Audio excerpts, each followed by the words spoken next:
Blog Talk Radio.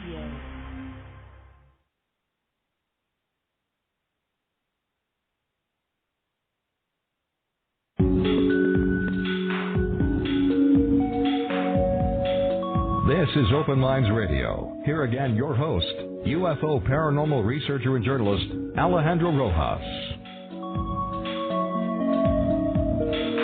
Hello and welcome to Open Minds Radio. This is Alejandro Rojas, and we have another great show today. If you were concerned about last week, we were supposed to have retired Major George Filer of the U.S. Air Force, and unfortunately, there was some technical difficulties, which is pretty strange. His cell phone just wasn't taking calls. It was some sort of strange anomaly. So we had a problem. Luckily, I think we had a great show still. We had Antonio Huneeus come in, and we were able to talk about some of the latest news, including the French and their releases of UFO information, the Brazil, what they've been doing lately with their UFO research, and then we were also able to get into some of our stories from the magazine, such as the foreign abduction cases. So I love the show. I thought it was great. It's always good to have Antonio on because he's a wealth of knowledge. However, this week we have Yvonne Smith. And Yvonne Smith has been an abduction researcher for quite some time. She's been in the business for a long time. She began researching the UFO phenomena in the 80s. And in the 90s, after 2 years of studies and 1,000 hours of an internship, she received her certification from the California Hypnosis Motivation Institute. In the 90s, she expanded her practice to include abductees to assist them and encourage them to work through and cope with their PTSD. So we'll talk about that.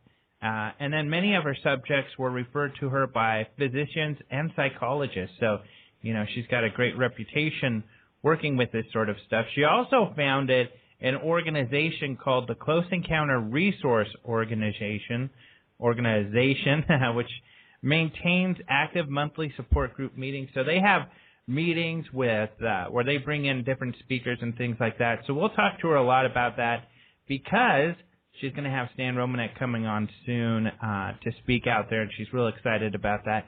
And that's one of the reasons she called me to be on the show. So, which is great because I've wanted to talk to her for a long time. So I'm excited about that. Of course, we've got our new time here. We're an hour and a half now with no commercials except for our own, little promo things. Those don't count, though, because they're not off-topic, weird, and they're not like these real conservative Laura Schlesinger type of stuff. But the new time is exciting because it's longer. We also, of course, can be seen on video at openminds.tv. So go there and go to the radio tab, and we've got a chat where you can talk to us. There's also chatters, of course, in the blog talk. And if you have any questions, you can go in there and ask them, and we will ask them of our guests. So thanks for joining us on this holiday weekend. The UFO conference, also I should talk about, UFO Congress. I want to tell you guys that you need to register early to our UFO Congress coming up here in February 23rd to the 27th. And why do you need to register early? Because we really have limited hotel rooms. We're taking over this beautiful resort in the Fountain Hills area. I think their actual address is Scottsdale, but it's actually a little out there in the desert. Beautiful place out there, and the entire hotel is going to be ours. It's upscale, but not upscale prices. So you'll want to get your room there. The pricing is a little higher than it was in Laughlin, Nevada, but these rooms are, beautiful, and you can share rooms too. If you have some buddies that you want to share a room with, that's fine. Maybe fit 12, 13. I'm sure that there's enough floor space to. If you got creative, fit possibly 24 people in one room. And, it's one of those things, don't ask, don't tell type of deal. So come on to the conference, bring all of your buddies. There's also campgrounds, too, and you can find out more about this at ufocongress.com. Now, the day before the conference, what we're going to be doing, some of you may know that there's a film fest. It's called the EBE Awards that go along with the UFO Congress. Because we've shortened the Congress a bit and we've got a lot of activities happening in the evening, what we've done with the film festival is we're having a day of film watching the day before the conference. So this is for the hardcores who want to see all the documentaries and who want to judge these documentaries. You can stay here all day to watch these things and then judge them. And then during the conference, every night we're going to show the best of the best. We're going to show the top 3 in every category. So you're still going to see the top movies. So it's going to be a lot of fun. Plus, you'll be able to make some of the events we're going to have. We're really excited about this Skywatch that we're going to be doing out there. The night skies out in the desert, of course, are beautiful. You can see the Milky Way and everything, and we're going to be having some night vision goggles and equipment where you could go out there and look at the skies. And all of this is after something that Fort McDowell always does. And Fort McDowell, as I've mentioned before, is on a reservation. So they have some Native American storytelling and some guys dressed up like cowboys and stuff out there. And they're serving hot dogs and beer and stuff like that. And we'll go enjoy that before the Skywatch. So we're really excited about that. We're really excited about the whole event in total. So come and join us at the UFO Congress, ufocongress.com, and of course you can also find out more at openminds.tv. What else you're going to find out at openminds.tv is not only a bunch of really cool stories that we write ourselves on a regular basis, but a lot of the news and the headlines through conventional media throughout the world that are talking about UFOs, and people all over the world are talking about UFOs. And as usual, today we have our news correspondent, Jason McClellan, right here sitting next to me in the studio to tell us all about it. Yo, buddy. Greetings, Alejandro, and hello, world. This is your Open Minds News Brief for Labor Day, Monday, September 6, 2010. A couple weeks ago, I mentioned how some UK travel agencies are starting to market UFO tourism, where they encourage travel to locations that have either had a significant UFO incident in the past or that are currently experiencing frequent UFO activity. Well, last week, the website IO9 published an article that offers another suggestion for UFO tourism: a road trip to Europe's UFO memorials. This proposed trip includes 2 memorials, one in Sweden and one in Poland, 15 hours away from each other. In 1946, a hockey player saw a UFO land just outside of Ängelholm, Sweden. A monument was built to commemorate the sighting, and it features a scale representation of the UFO.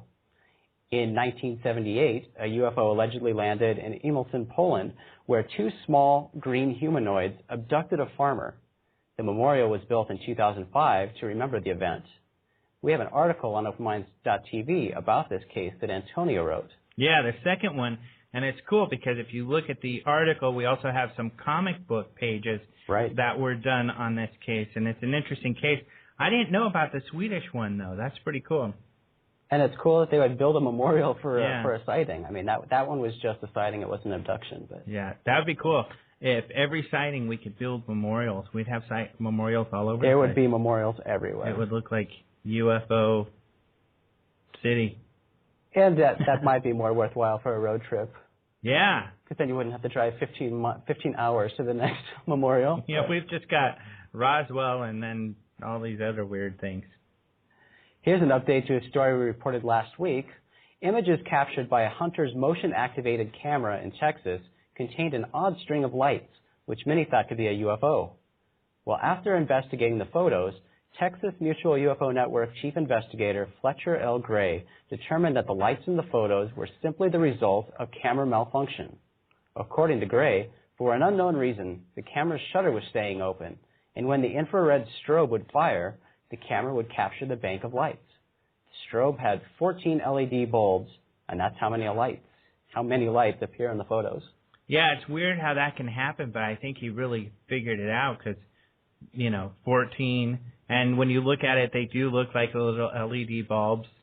So he figured it out, and it made a lot of news before he figured it out. It did. It was big news. Mm-hmm. And looking at the photos and hearing the person who owned the camera describe what was back there, there weren't any roads, there weren't any buildings. Right. And looking at these things, it looked like they were floating above the trees. Yeah.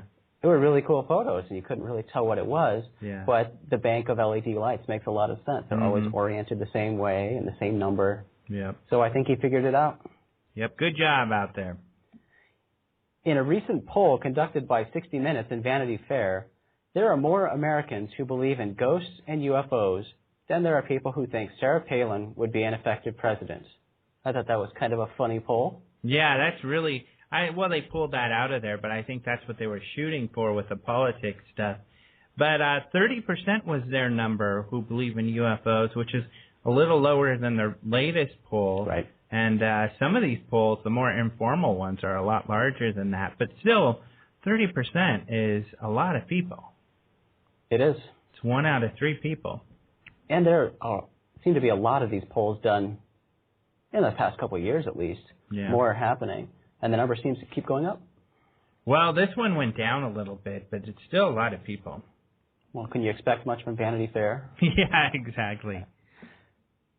Residents of Darwin, Australia's Northern Territory want to hold a UFO conference and start a push to have Darwin named the UFO capital of the world. The area has become a hotspot for UFOs, and in fact, one of our news stories last week was about Northern Territory UFO researcher who, after 30 years of searching, finally saw his first UFO in Humpty Doo, which is right next to Darwin. Darwin thinks that UFO spotting could become a tourist attraction, and if they do manage to put together a conference there, they plan to offer free parking for UFOs. Oh, perfect. That's very nice of them. Because I don't know if they'd cash in if they tried to charge anyway. I don't know, but I know that's something that our conference doesn't offer. So. Oh, you're right. We maybe need to rethink have an advantage. that. Yeah. Well, and NT News, I think, is the website or the newspaper that has that, and they've been posting quite a bit of UFO news.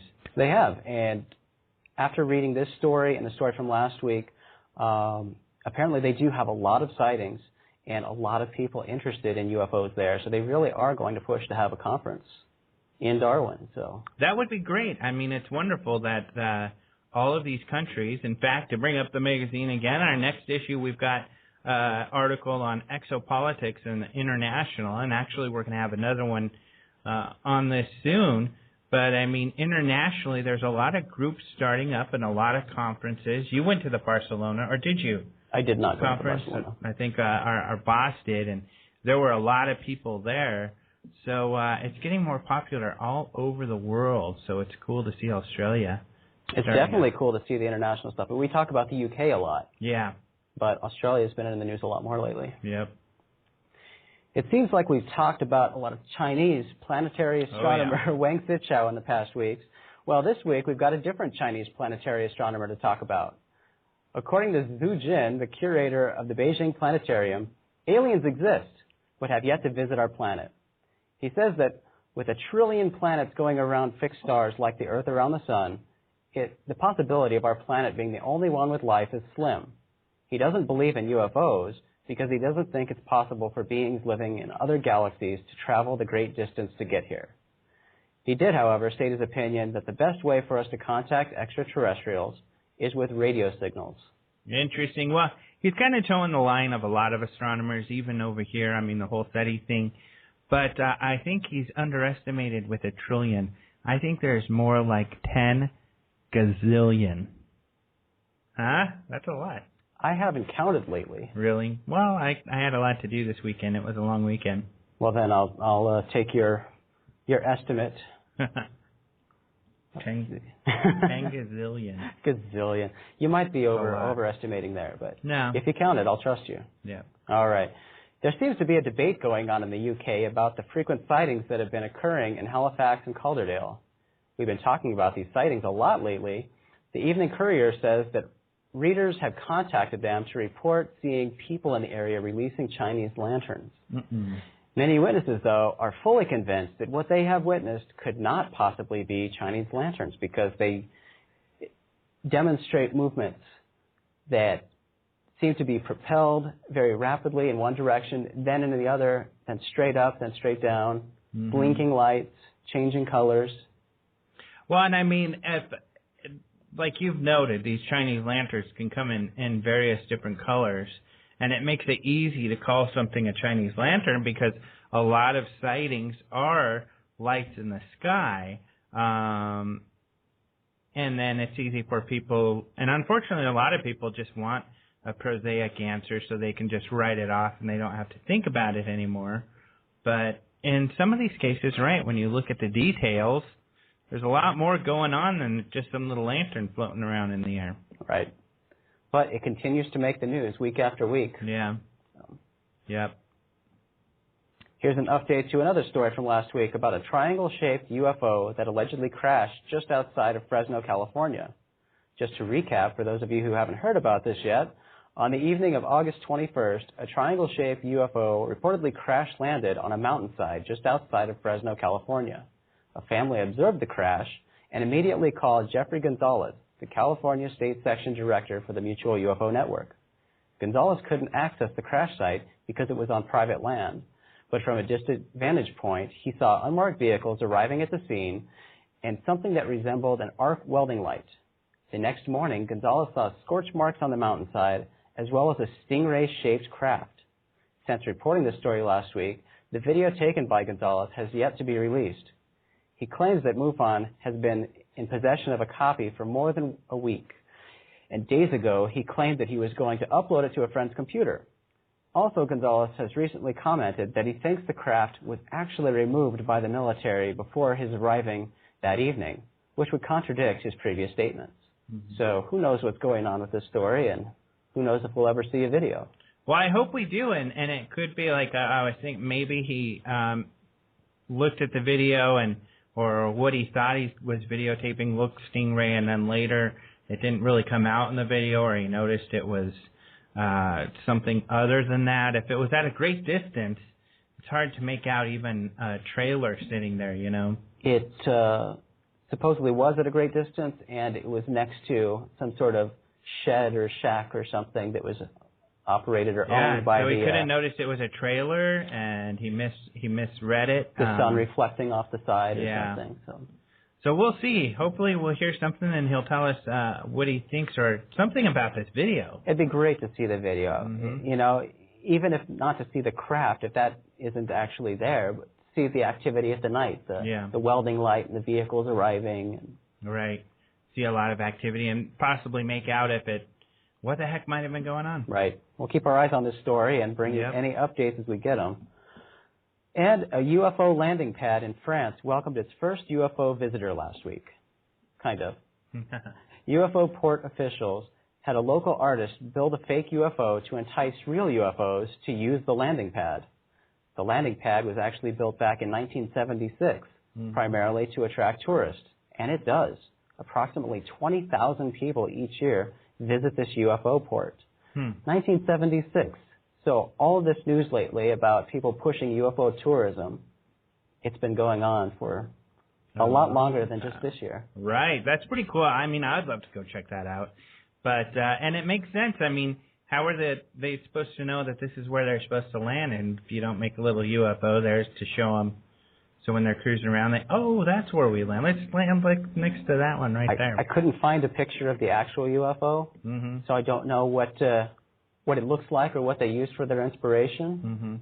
But that could also affect who they attract, I would imagine. That's true.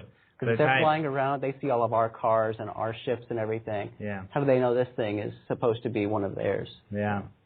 Hopefully it's one of it looks like one of the good guys' UFOs.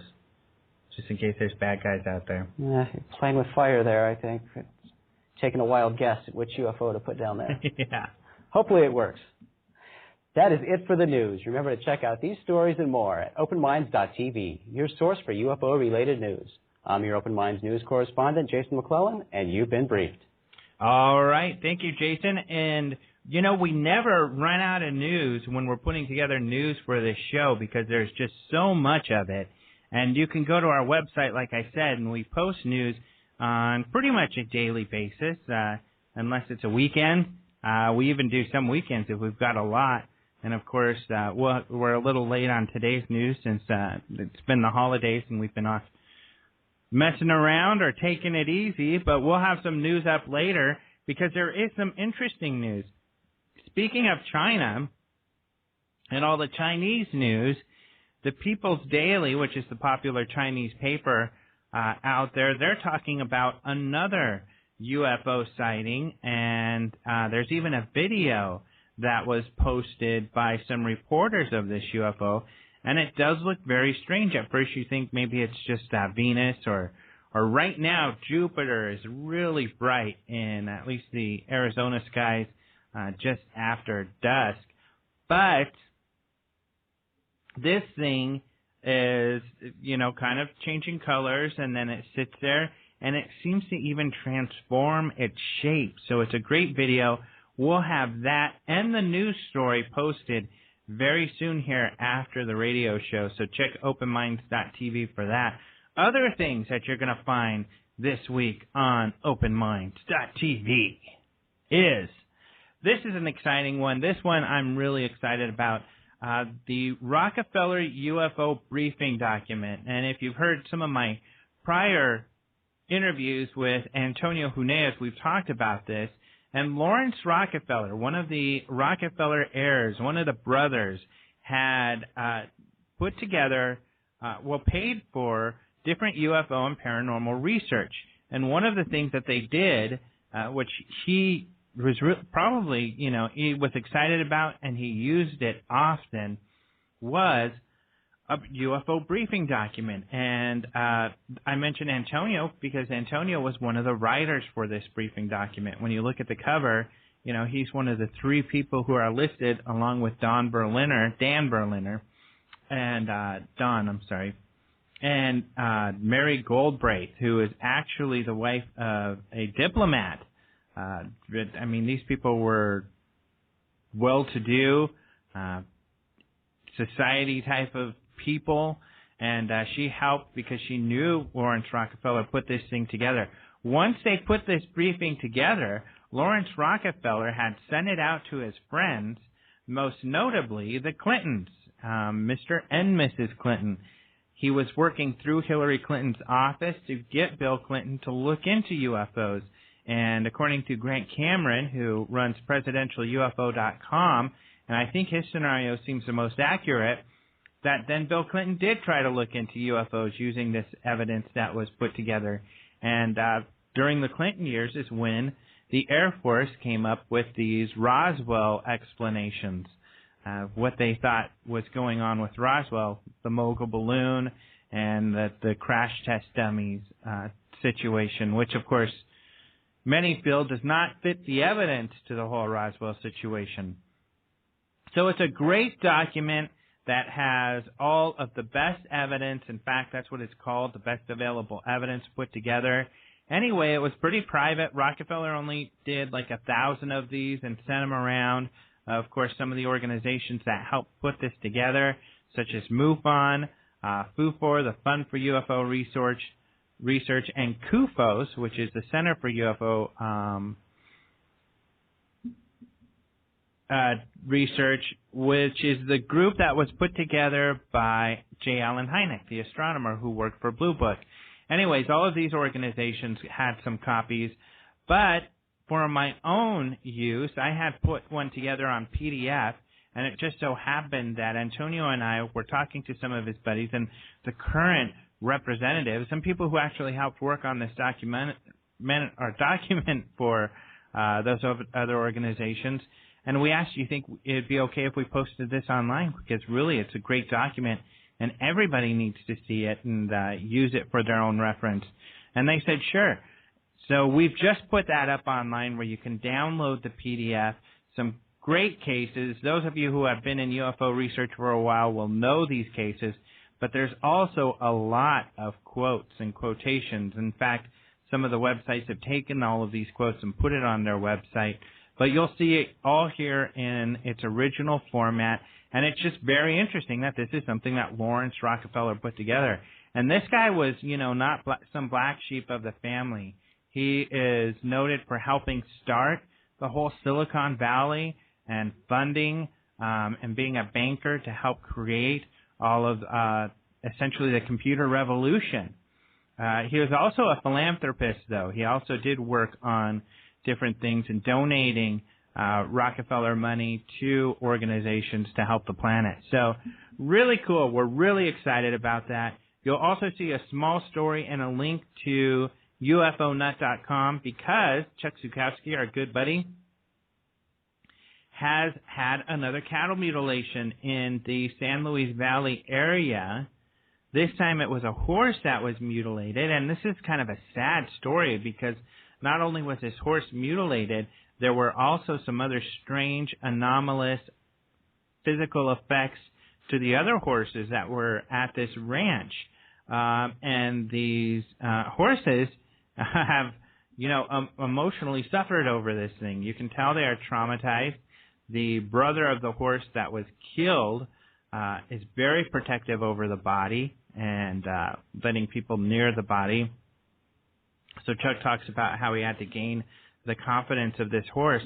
But it's really sad that these poor horses have been traumatized and mutilated, and all of these animals. It's very disturbing what the heck is going on out there with these cattle mutilations. So you can read more about that. We, of course, have all the information that Jason brought up about the Triangle UFO in California. And we also have more case files. So as you've noticed, probably we have been posting some of Michael Schratt's research with CUFOS, the organization I had mentioned earlier, and all of their UFO files. And he is a draftsman, so he puts together these reports into his AutoCAD and then makes some 3D renderings of what the people had seen, and these accompany his story.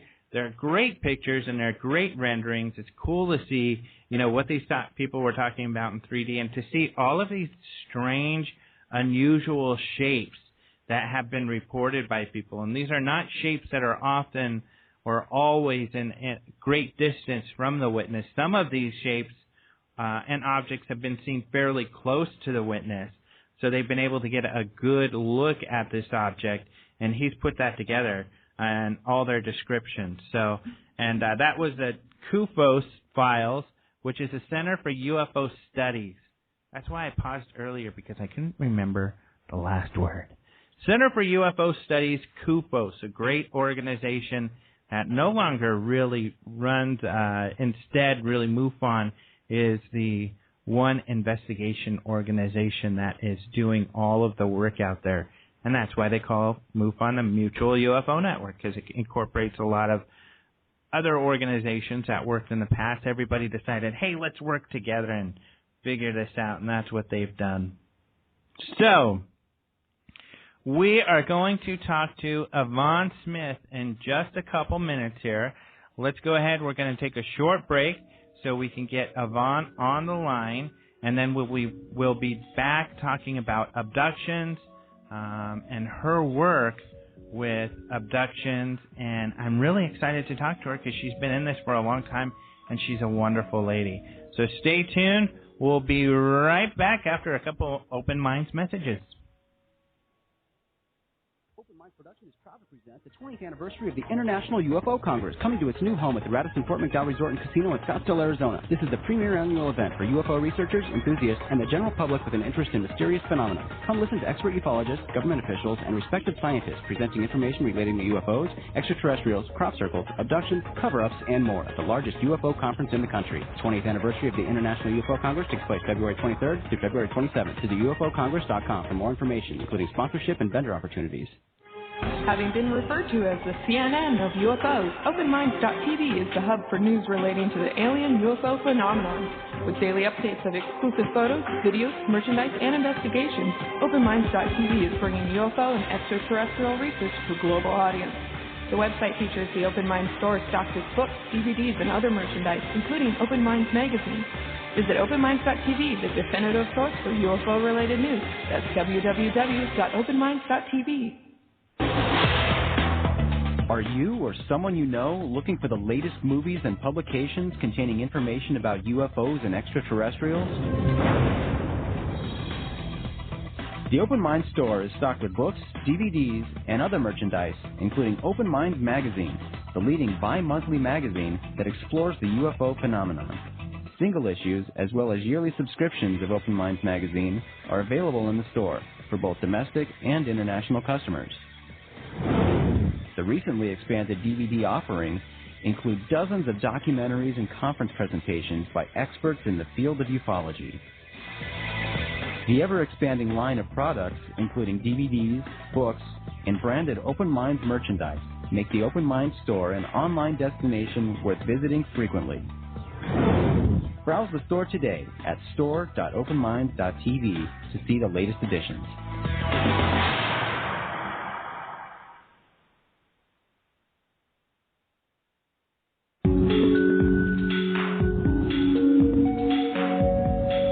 Welcome back to Open Minds Radio. Here now, former official spokesperson for the Mutual UFO Network, your host of Open Minds Radio, Alejandro Rojas.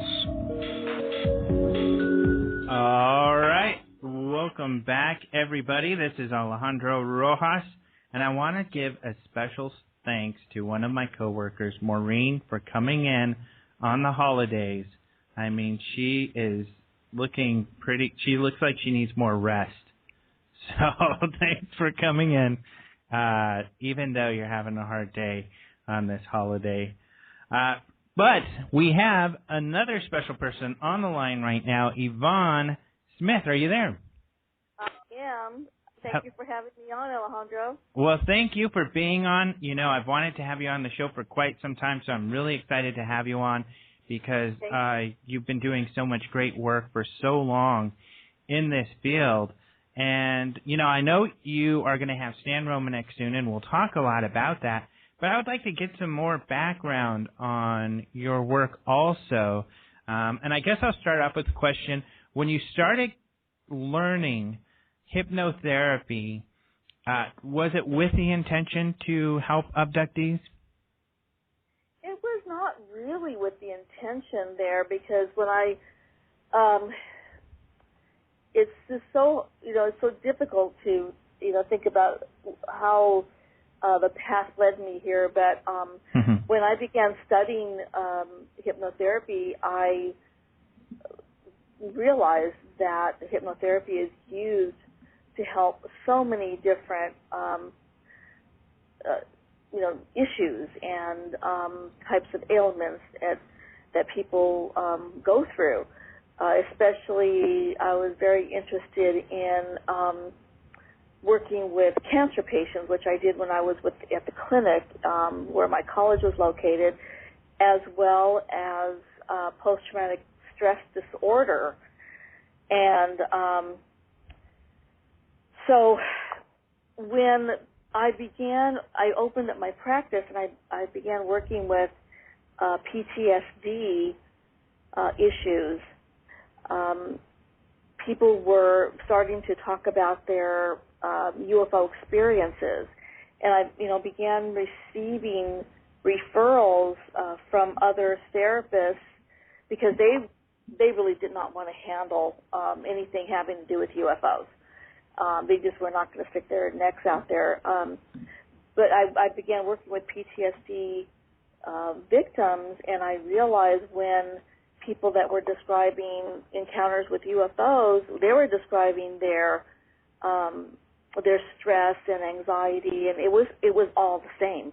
Whether someone had suffered from a car accident or an encounter with a UFO, we'll say abduction, the symptoms were the same.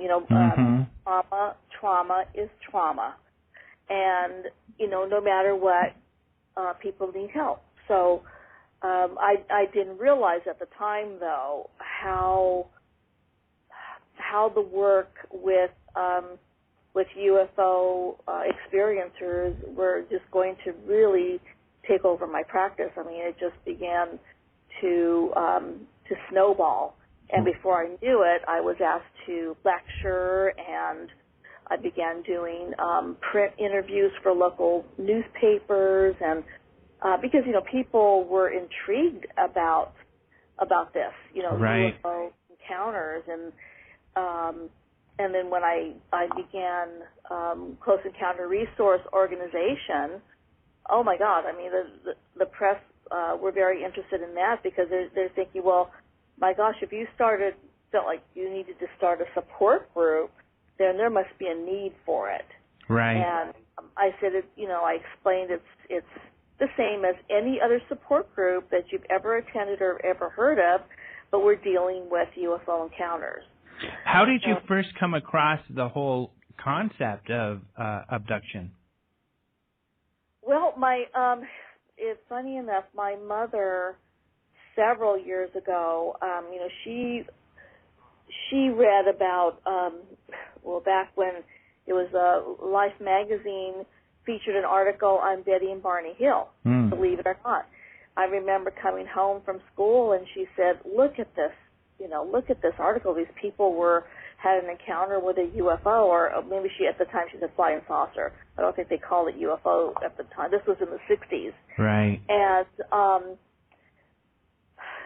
time went on, and she was aware of, different researchers and so forth, and she wanted me to go with her to a lecture by Bud Hopkins at the time, I believe it was the Whole Life Expo in Pasadena, California. Wow, neat. So your mom had an interest. She had an interest, and she knew who Bud Hopkins was, and so, I accompanied her, and I met him and thought it was fascinating what he was talking about. And then the next thing I know, I took my son to a bookstore. He needed to do some research for a book project in school. I happened to be walking around the bookstore, and I came across this very unusual cover of a book, and I didn't know what this was. I picked it up, and happened to be Communion by Whitley Strieber. So I, read the side jacket there of the book and bought it and read it in 2 days, which was amazing to me because I never read anything in 2 days. And I guess it was just, it was my path, that I was to follow in this work. And, from then I read more and attended my first conference in Las Vegas. It was I believe that one was the MUFON Symposium, and it was held in Las Vegas. I forget what year that was. It had to be late 80s, had to be late 80s. So that was my first introduction to a conference, which was, again, very interesting. It's funny you say that, too. Often, researchers in this field they reflect back and they think, I don't know how the heck I am where I am, or, they don't think, wow, that they would be someone that would be in the middle of an issue like this. But even though they're not sure how they got where they are, that many have a compulsion to still continue doing what they're doing. Yeah, it's I guess it was, if you want to call it fate or destiny, for whatever reason, I was led to, open up my practice to the encounters, UFO encounters, and I guess, and I'm really glad it led me that way because still there are so many traditional therapists that will not touch this subject. Mm-hmm. They're afraid of losing their license, and they're just not going to put their neck out on the chopping block, and that's really unfortunate. Right. And I've spoken to many of them. They want to remain anonymous. I do get referrals from the traditional therapists, like psychiatrists, for instance, because there's an area there that they're unable to tap into, and they feel that their patient is best served by referring them to someone who specializes in this work. Right, which is one of the things in this field that I think is most unfortunate, especially with the denials, official denials, is that these are people who really need help. Like you had mentioned, they are suffering from PTSD, and they're people who need some sort of help. Oh, absolutely. And that's why, that is the biggest reason that I started Close Encounter Resource Organization. CERO is the acronym. Because, these people were leaving my office and not realizing that they had no one to talk to about what happened in their session, or if something occurred again. They were many times unable to talk to their spouse, family members, certainly not coworkers. And so I started the group, which has met every month. It's once a month, for people to come together and talk about what, their feelings and thoughts about all this, and all the high strangeness that goes on, without feeling that they're going to be ridiculed by their other members of the group.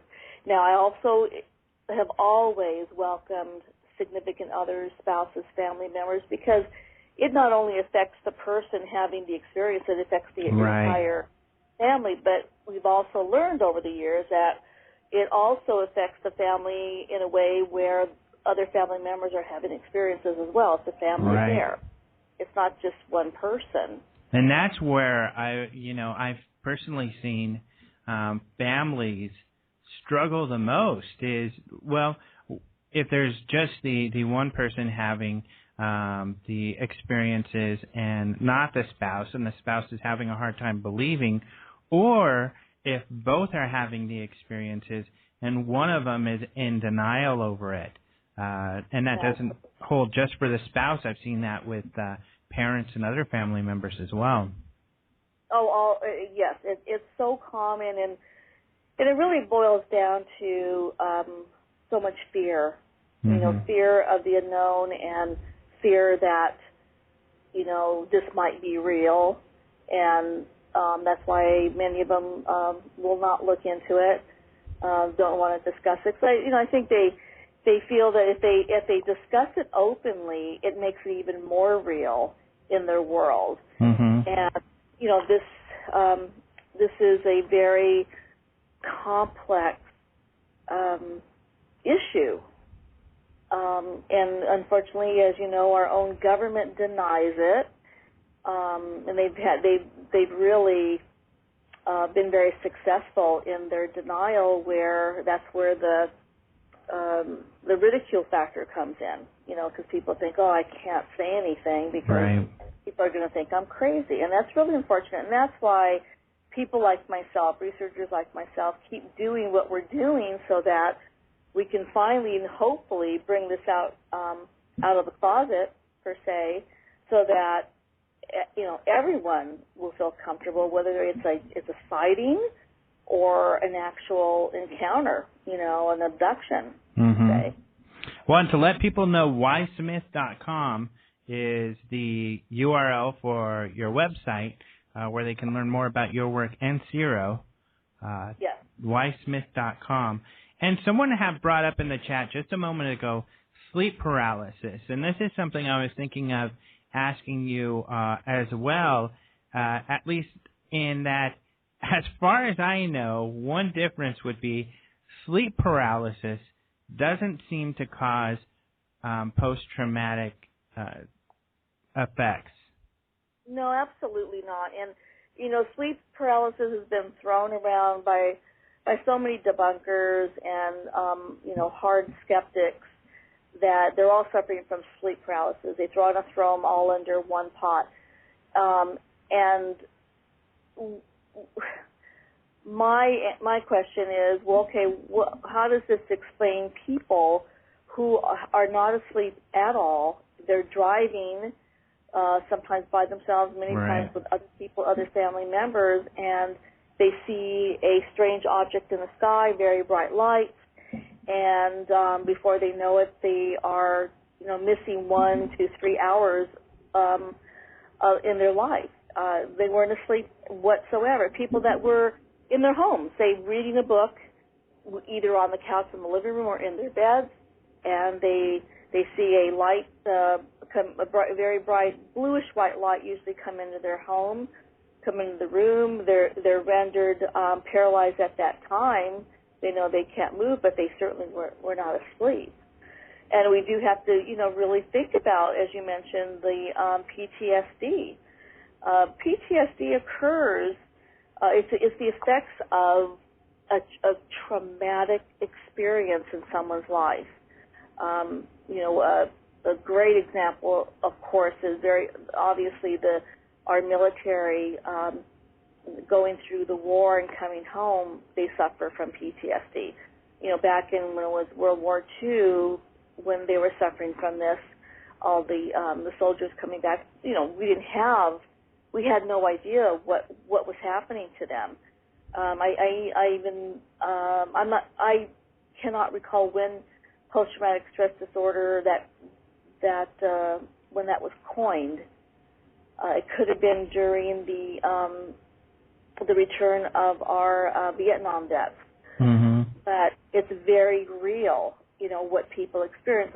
I've worked with many accident victims, people who were abused as children, or people that were, sexually attacked, say a rape. It's PTSD, and as I mentioned, it's all the same symptoms, whether it's a UFO abduction or a car accident. So you mentioned sleep paralysis. No, I know that sleep paralysis, and I know that happens with someone if they wake up from a sleep and they're unable to move, and we just we know that if they move one finger or a hand, or it'll break the paralysis. Mm-hmm. But they certainly do not suffer from PTSD for a long period of time, like another person would. Right. I've had sleep paralysis 3 times.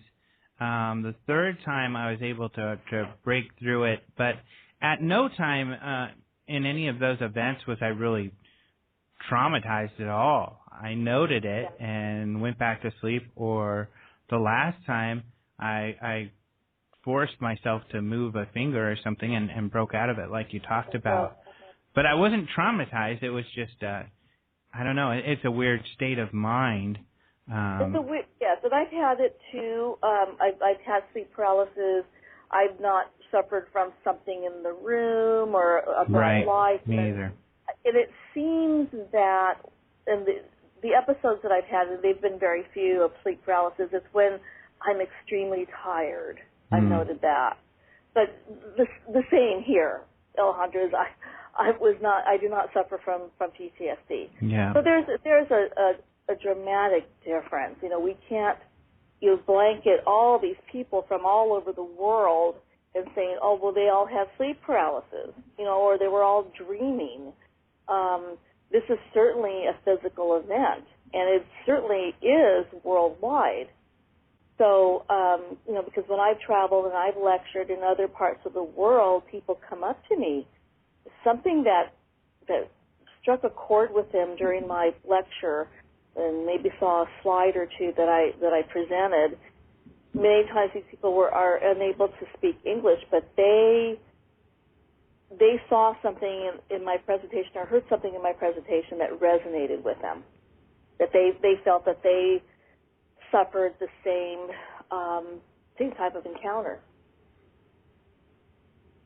Great. What are the symptoms of PTSD? People are unable to sleep. They suffer recurring dreams. They are afraid of a certain area, a certain stretch of road, a certain room in the house. Let me see. I have a whole list of these. Right. But mainly, they're unable to focus on on everyday life. They keep thinking about, the incident. It just affects every part of their life. They're not able to sleep. They're not able to concentrate at work. And the recurring dreams or the very vivid dreams that they have could be an indication that something happened. Mm-hmm. So in the steps in dealing with PTSD, it seems as though the steps with dealing with, other sorts of PTSD are similar than with abductions, because I know a lot of my uncles and my father were in Vietnam and suffered through that, and I've seen that cycle, as well as working with abductees, and that often, even with, let's say, veterans, they have there's a denial aspect where they don't want to face it, and then they face it, which can be difficult to begin with before they begin a healing process. Absolutely. It is an entire process. When I work with experiencers, of course, they're very apprehensive at first about, do I really want to know?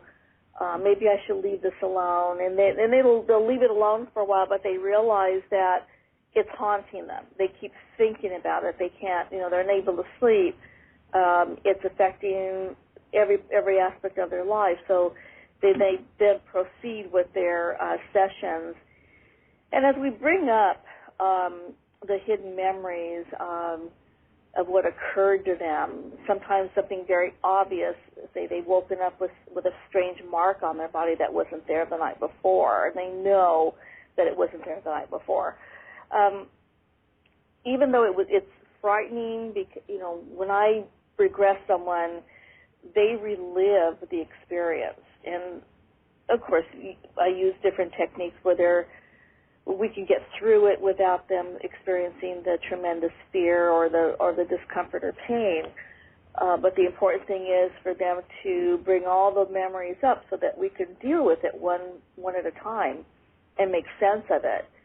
And eventually, when they realize that this was real, they had a UFO experience, but they came out of it, they're alive, they're loved by their families and their friends. And this is when we start incorporating it into their life. They not only will have these sessions, they will attend eventually the Spiro meetings to meet other people so that they don't feel so isolated, and that their experience really isn't all that strange because all these other people experience the same thing. Mm-hmm.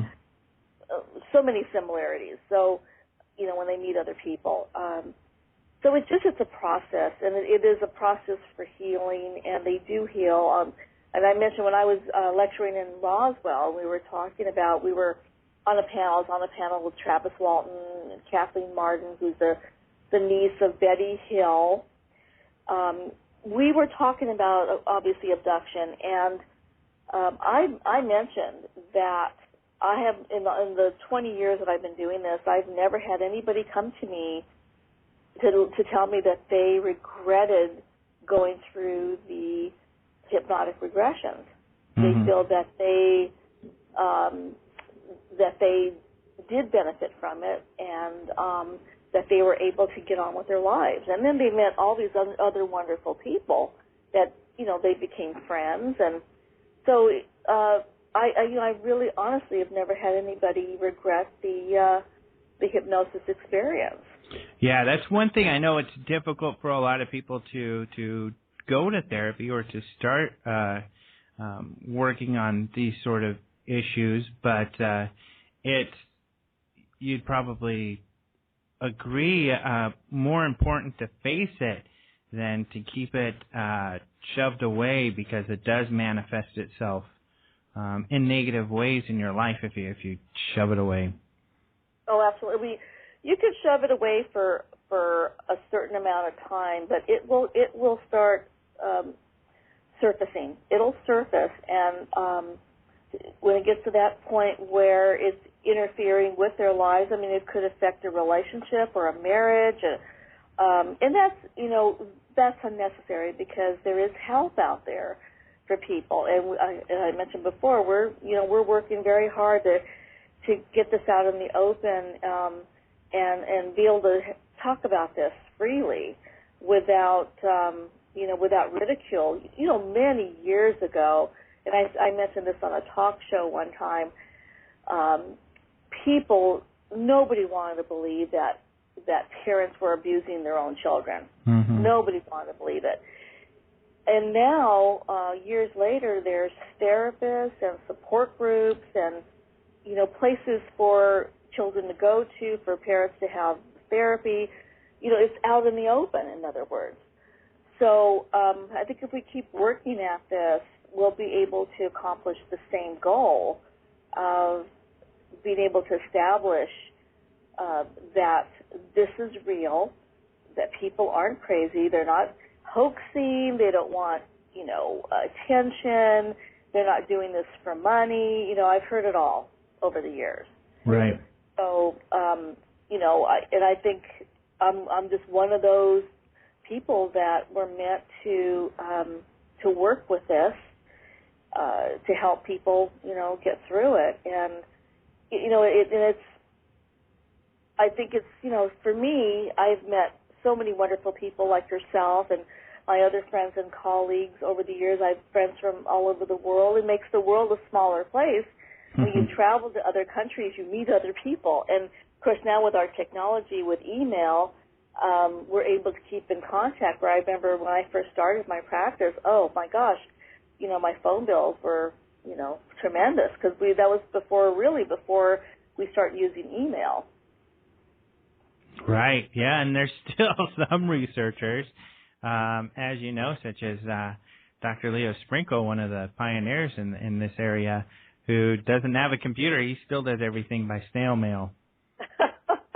Yeah, I know. It is really, for some people it's really difficult to move into that, into this technology. I mean, I was so used to working with my slides and with a slide projector when I was lecturing, and I finally, I have my computer and I'm doing PowerPoint, but that was a little scary, to go to that. Yeah. But it's so. I think it's wonderful now that we can keep in contact, and people will email me from all over the United States, all over the world. In fact, just today I received an email from Spain, someone who needs help. So it's, trying to keep up with it all is, it is, it's difficult at times. Right. And I can't be there to help everybody, but I try to maybe refer them, but, there's still in so many other parts of even our own country that there's no one that really does this work. Right. Well, we're going to take a short break in a couple minutes, and then I've got a lot of questions about motivations and things like this behind the beings themselves and their nature. But before we go to break, I did want to ask one thing that seems interesting, and this even came up in the Betty and Barney Hill case. Like you say, these memories are resurfacing, although it's questionable but whether they were intended to or not. And in Betty Hill's case, they told her, in her recollection, you're not going to remember this. And she says, oh, yes, I will. And she got an argument. No, you won't. Yes, I will. No, you won't. And eventually she did remember. Why do you think people are remembering, or do you think it isn't intentional that these people are supposed to be remembering these things? Well, many of them are told the same thing that Betty was told, that they're not going to remember this, especially when they're abducted as children. And I'm sure these beings, instill a post-hypnotic suggestion in these people. But with the way our subconscious works our subconscious is meant to protect us. So it will protect us from a trauma. But eventually the memories do start surfacing, little bits and pieces. With the regression, now it's difficult work because we don't get all the answers in one session or two sessions, and we don't get them all from A to Z. I've worked with people for years. Sometimes session number 3 will make sense with session number 10. You know, we're trying to put together an enormous puzzle. But, you know, sometimes it takes a while for these memories to resurface. I have worked with people who had a classic missing time experience, yet they didn't realize they were missing any time until 20, 30, 40 years later. Wow.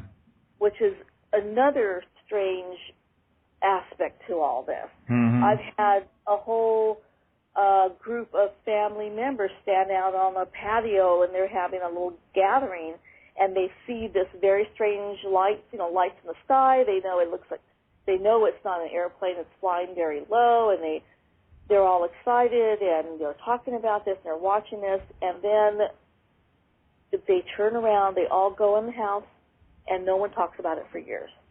Yeah. I've interviewed so many families that happened to. Yeah, really interesting. So we'll go ahead and we're going to take a really short break here just so we can take a break to freshen up and things like that. We'll be back in just a couple minutes with Yvonne Smith. Just a couple messages from Open Minds to remind you about some of the cool stuff we have going on. So stay tuned. You're listening to Open Minds Radio.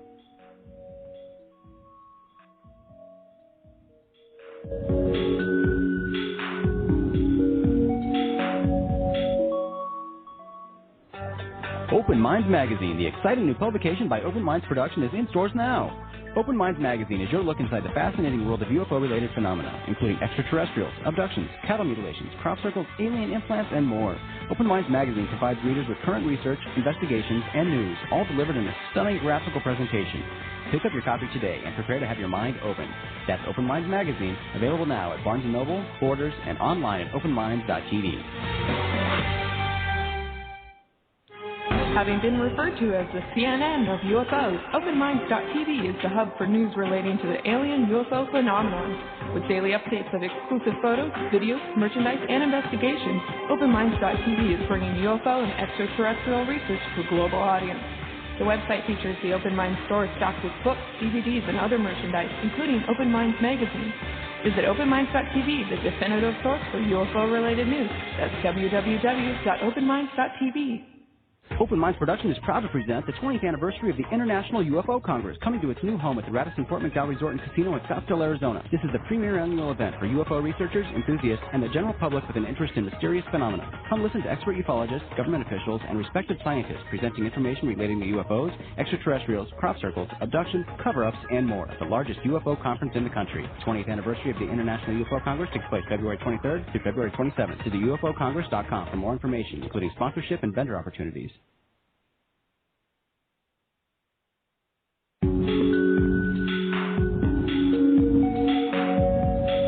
Welcome back to Open Minds Radio. Here now, former official spokesperson for the Mutual UFO Network, your host of Open Minds Radio, Alejandro Rojas. All right, welcome back to Open Minds Radio.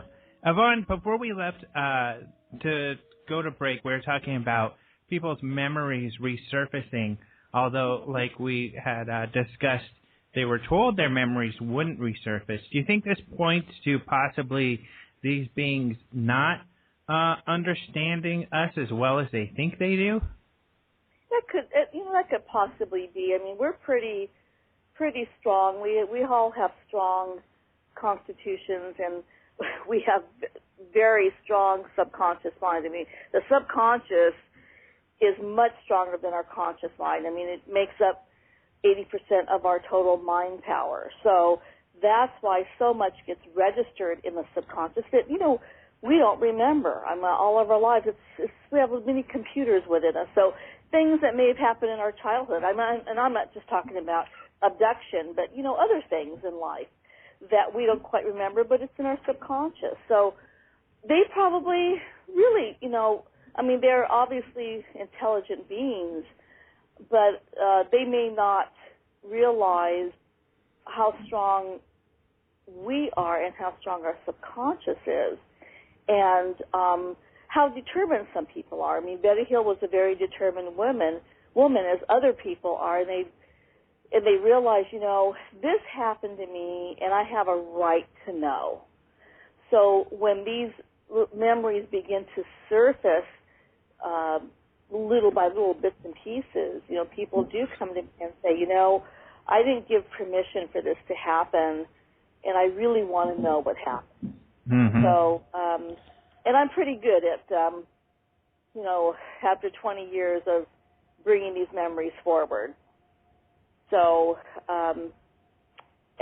people, as I mentioned before, even if some of these memories or experiences are frightening and really we're still trying to make sense of why some of these experiments happen. What are they doing when they take, samples of blood samples, skin samples? They want our DNA. What are they doing with it?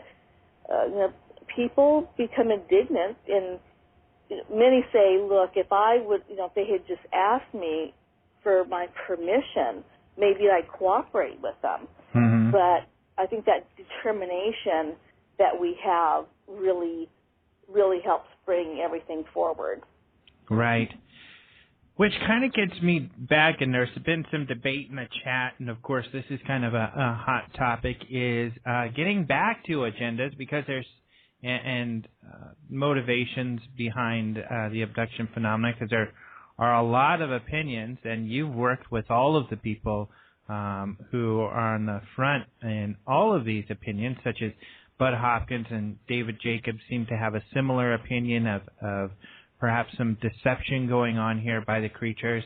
I just put together, and it's going to be in our next magazine, an interview I did, or some with Barbara Lamb, where all the different types of beings she's experienced by doing these regressions and their motivations, and she has a different perspective, like Dr. Sprinkle, where it's more very positive that these things, all of these creatures are here to help us.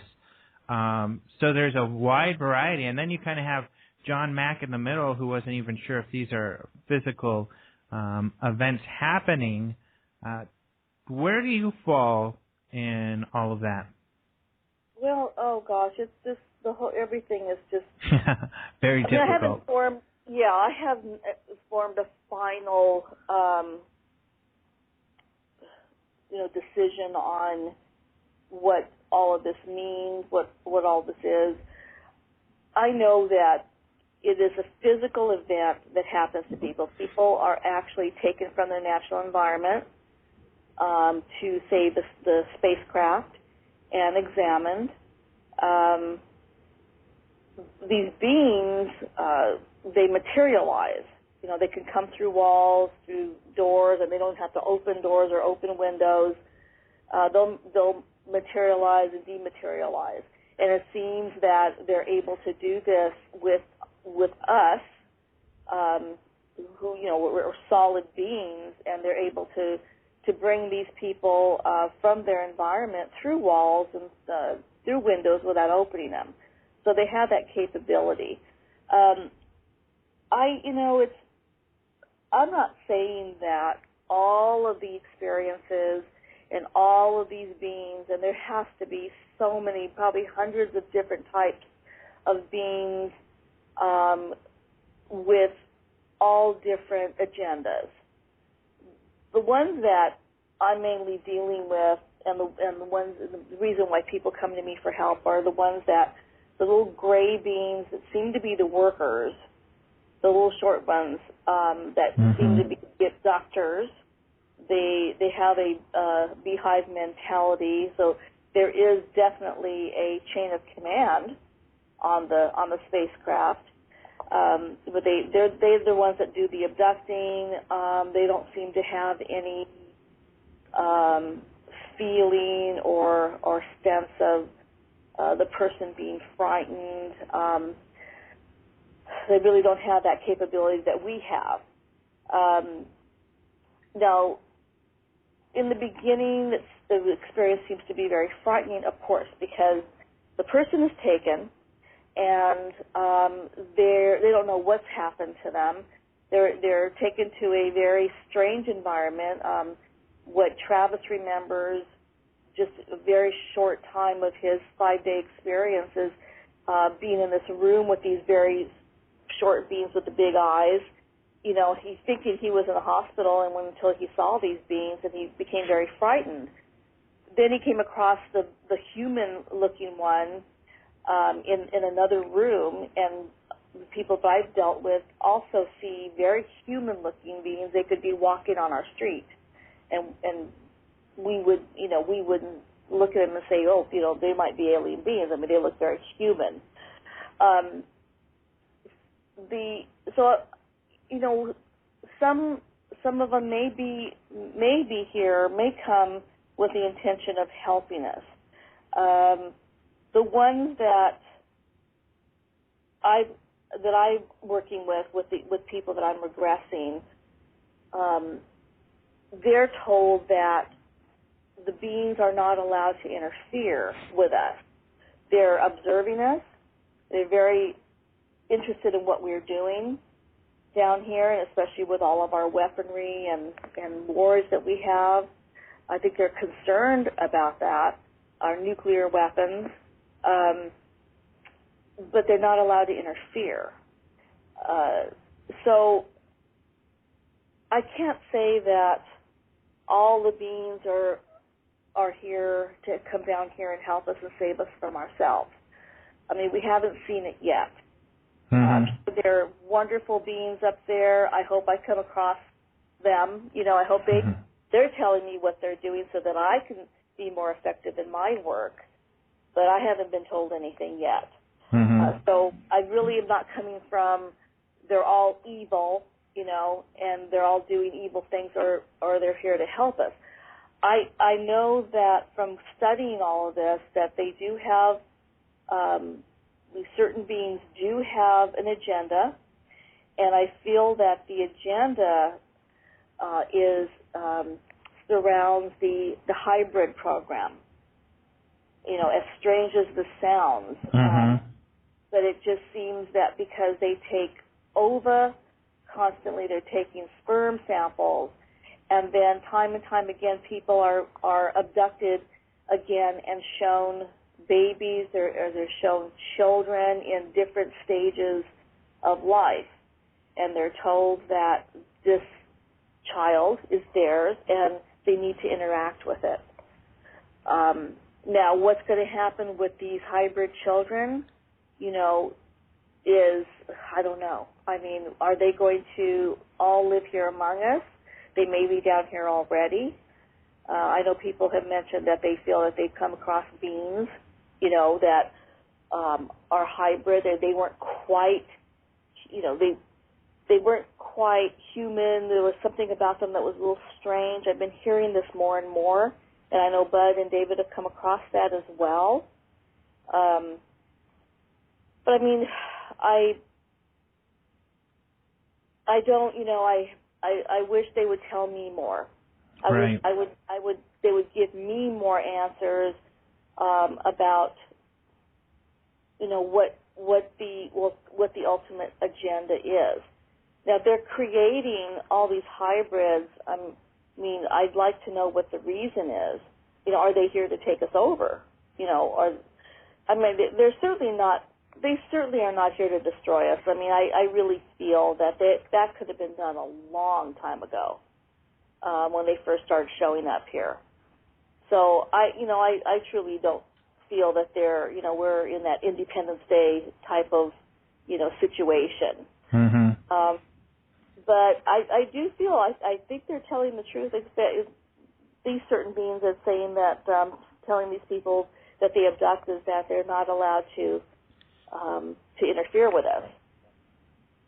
Well, I want to bring this up because there's a lot of people in the chat, a few very active people in the chat talking about this. And I know you're friends with this gentleman as well as I am, I'm pretty sure, because he goes to Roswell, Joe Jordan, and his work. And some people in the chat are bringing up, which I know you're familiar with, the similarities between abduction and demonic possession and some of the things described in the Bible. And these guys, of course, are looking at it from the view, like Joe does, that perhaps it is something demonic, and Joe believes he's found that, you can use the Jesus' name and evoke his name and help end these abduction experiences. Have you found that, and what do you feel about, it's a difficult topic, but what do you feel about that angle? I definitely feel I do know that they are not in any way similar to demonic possession. People, of course, I encourage people to use whatever protection they want to use to empower themselves. People have used prayer. People have used just a protection around them, say white light or a beautiful golden light. But I have not found yet that anything, they invoke Jesus' name or as many prayers as they say may stop it for a while, but it does not stop it forever. And certainly, demonic possession is very evil. I mean, it's something that frightens me, and I'm glad I'm not, dealing with that that particular aspect of evil. Now, abduction is frightening in the beginning, especially because people don't know what's happening to them. But I have a very, very good friend who is a minister, and he was very interested in my work with UFO abductions. And I invited him to a Ciro meeting one time, and I said, I want you to tell me, because he worked with exorcism. And I said, I want you to tell me if you feel this has anything to do with demonic possession or the dealing with the devil in any way. And when he attended the meeting, he met the Ciro members. Later he told me, he said, Yvonne, if this was anything evil like demonic possession, he said, when I've been in exorcism, been present in, with this evil, he goes, the hair in the back of my neck will stand up. He says it's so frightening, but he said when he met the Ciro members and they were talking about their experiences, he said there was in no way was it connected to demonic possession. Mm-hmm. So, it really it bothers me that that this comparison is made not only by Joe, but I know I've heard this over all the last 20 years. I mean, it's nothing new to me, but I know for a fact that it is not one and the same. And to me, thank goodness. Right, and I know the head demonologist, or at least until he passed recently, Monsignor Corrado Balducci, felt that they were... What's that? I'm sorry? I met him as well. Several times. I met him in Italy, and I met him in Washington, D.C. And he felt similar. There are two separate phenomena. Yes. After hearing him say that, after I spent time with my friend who was the minister, he told me, he said, oh, there's in no way connected. That made me feel even better because this is a separate issue. I mean, we're dealing with beings from other planets, or maybe maybe when I say a parallel universe. Mm-hmm. I mean, there's so many different theories out there. I don't have the definitive answers. It could be all of the above.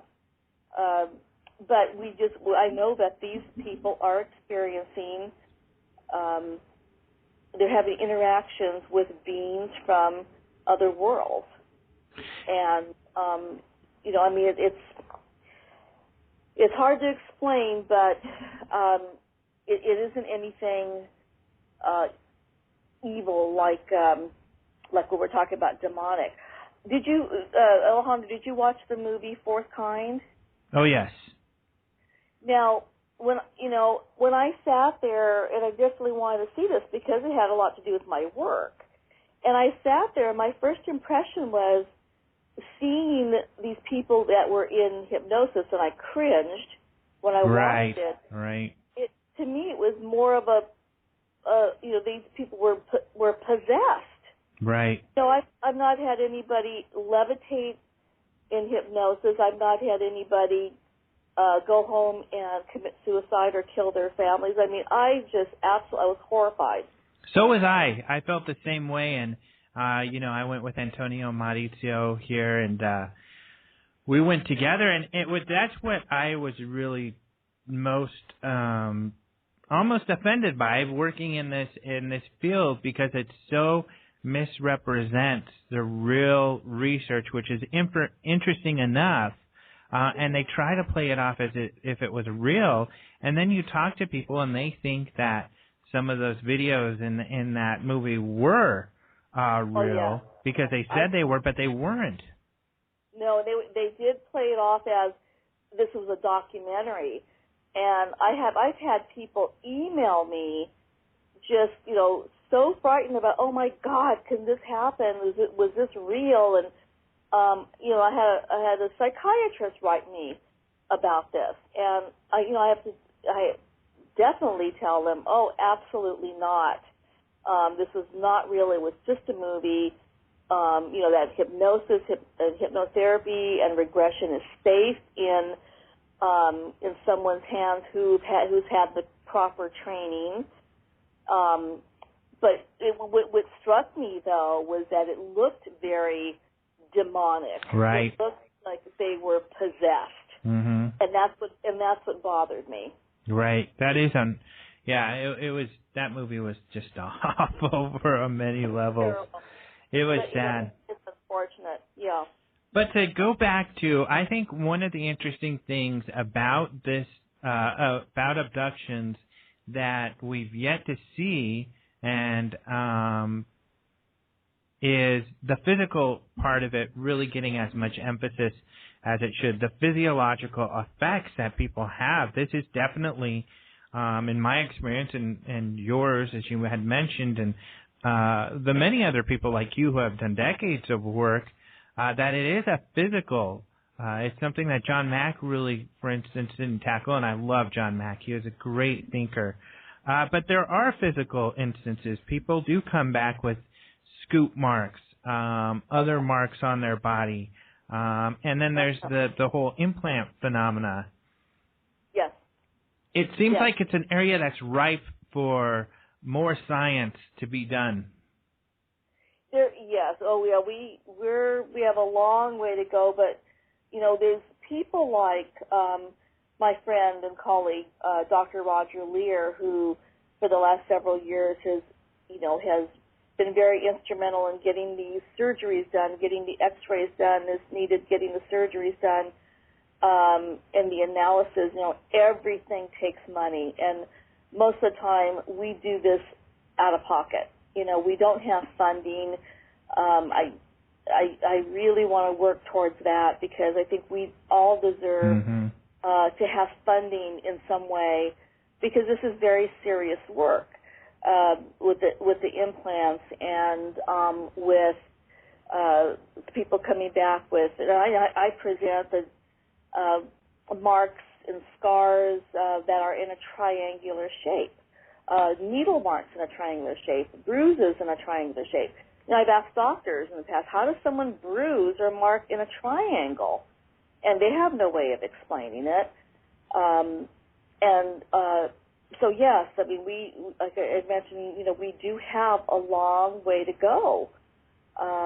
But we're still working towards that. Mm-hmm. And I really do implore people out there that have the means and the interest in this to think about funding us. Fund organizations like myself, like mine, Zero, who these are a group of people that have had these tremendous experiences. that want to share their experiences. That's why I wrote my first book, Chosen. I wanted to get it out there. I put the actual transcripts in the book so that people know this is what people experience when they've had this experience and they're undergoing hypnosis. I'm having, as you mentioned earlier in the show, we have guests come in about twice a year, sponsored by CIRA. We're having Stan Romanek come out this month, September 18th, in Orange County, California, because he has a very interesting and, of course, very controversial case. It's controversial because I think it's very difficult to believe that he has all of this documentation. He has people that have, videotaped the same object that he has. But I want to present people like Stan to come out and share their stories, their experiences, so that everybody has a chance to talk about what they experience. I'm having, another guest speaker in May, Travis Walton, and to finally come out to Southern California. So we're trying to keep bringing this to the forefront, and I think with all these, these extractions of, what we call implants. This should be on the 6 o'clock news. Mm-hmm. And yet it isn't. Our media ignores it, and I think there's a reason for it. Or treats it poorly. I was, of course, 'cause since I've been so close, and my listeners know a lot about Stan Romanek's case, and not all of my listeners believe in the case, even though I, of course,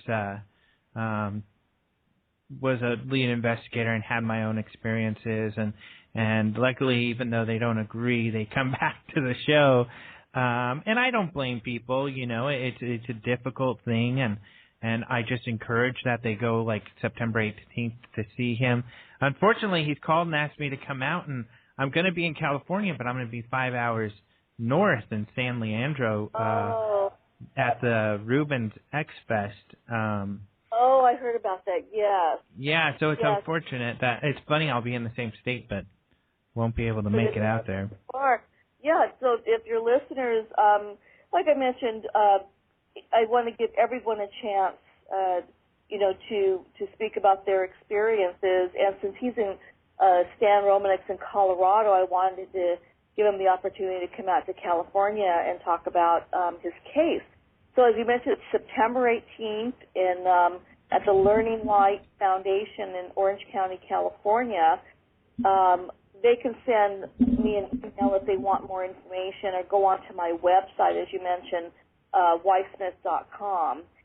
But, when I lecture, it's the same thing as I lecture, I put it out there, the information out there, and just let everyone decide for themselves what they want to take from it.